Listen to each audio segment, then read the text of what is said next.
25장 수아사람 빌닷이 대답하였다. 하나님께서는 주권과 위엄이 있으시다. 그분은 하늘나라에서 평화를 이루셨다. 그분이 거느리시는 군대를 헤아릴 자가 누구냐? 하나님의 빛이 가서 닿지 않는 곳이 어디 있느냐?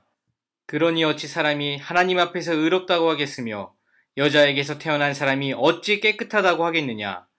비록 달이라도 하나님에게는 밝은 것이 아니며 별들마저 하나님이 보시기에는 청명하지 못하거늘 하물며 구더기 같은 사람, 벌레 같은 인간이야 말할 나이가 있겠는가?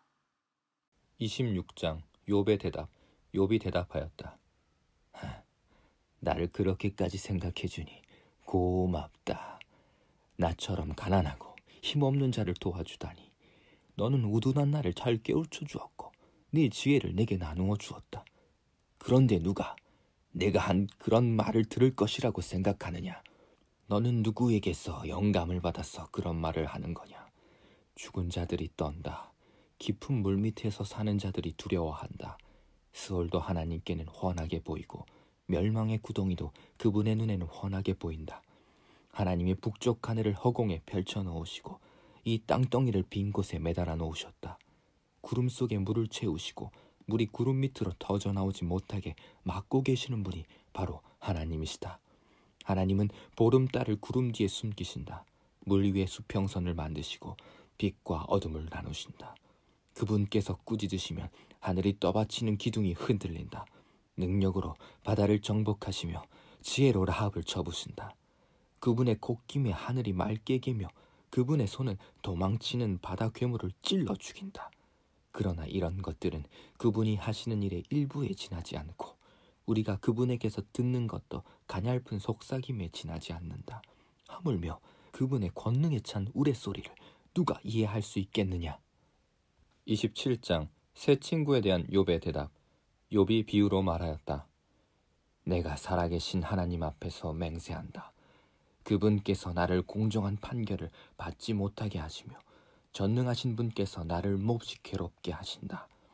내게 호흡이 남아있는 동안은 하나님이 내 코에 불어넣으신 숨결이 내 코에 남아있는 한 내가 입술로 결코 악한 말을 하지 않으며 내가 혀로 거짓말을 하지 않겠다. 나는 결코 너희가 옳다고 말할 수 없다. 나는 죽기까지 내 결백을 주장하겠다.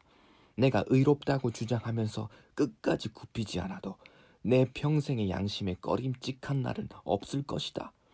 내 원수들은 악한 자가 받는 대가를 받아라. 나를 대적하는 자는 악인이 받을 벌을 받아라.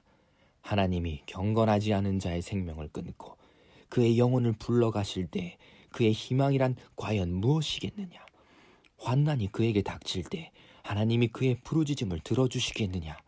그들은 전능하신 분께서 주시는 기쁨을 사모했어야 했고 그분께 기도했어야 했다. 날더러 하나님의 응답이 얼마나 큰지 가르치라고 해보아라. 전능하신 분께서 계획하신 바를 설명하라고 해보아라. 그러나 그만두겠다. 이런 일은 너희도 이미 알고 있는 것이 아니냐. 그런데 너희는 어찌하여 그처럼 터무니없는 말을 하느냐. 하나님이 악한 자에게 주시는 벌이 무엇인지 전능하신 분께서 폭력을 행하는 자에게 주시는 벌이 무엇인지 아느냐. 비록 자손이 많다 해도 모두 전쟁에서 죽고 말 것이다.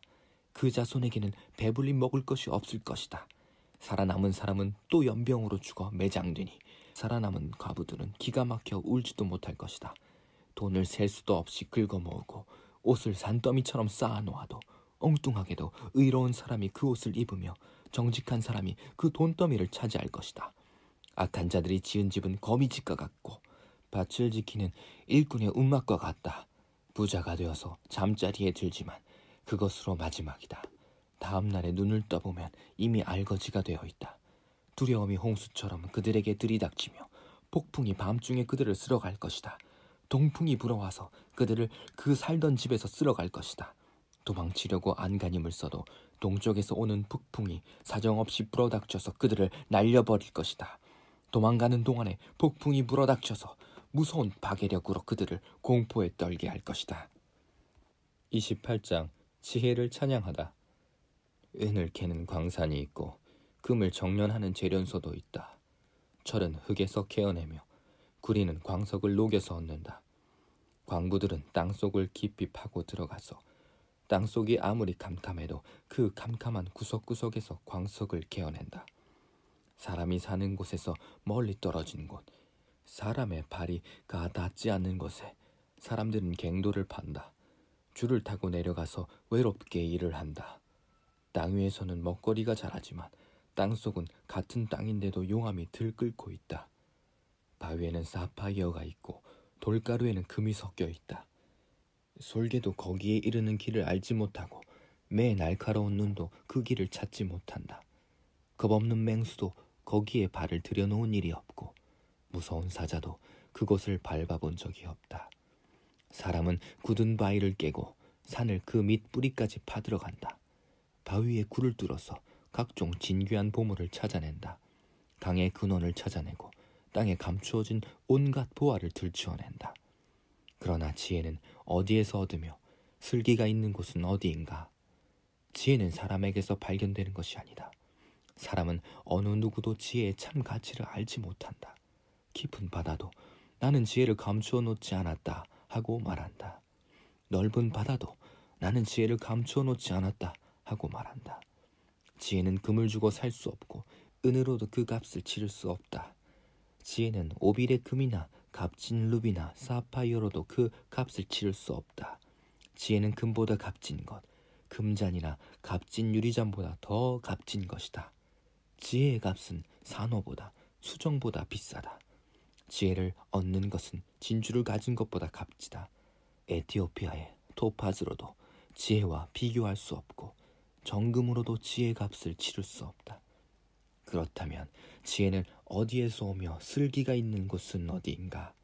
모든 생물의 눈에 숨겨져 있고 공중의 새에게도 감추어져 있다.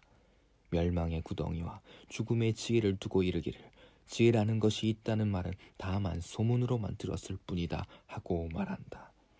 그러나 하나님은 지혜가 있는 곳에 이르는 길을 아신다. 그분만이 지혜가 있는 곳을 아신다. 오직 그분만이 땅끝까지 살피실 수 있으며 하늘 아래에 있는 모든 것을 보실 수 있다. 그분께서 저울로 바람의 강약을 달아보시던 그때에, 물의 분량을 달아보시던 그때에, 비가 내리는 규칙을 세우시던 그때에, 천둥 번개가 치는 길을 정하시던 그때에, 바로 그때에 그분께서 지혜를 보시고 지혜를 칭찬하시고 지혜를 튼튼하게 세우시고 지혜를 시험해 보셨다. 그런 다음에 하나님은 사람에게 말씀하셨다. 주님을 경외하는 것이 지혜요 악을 멀리하는 것이 슬기다.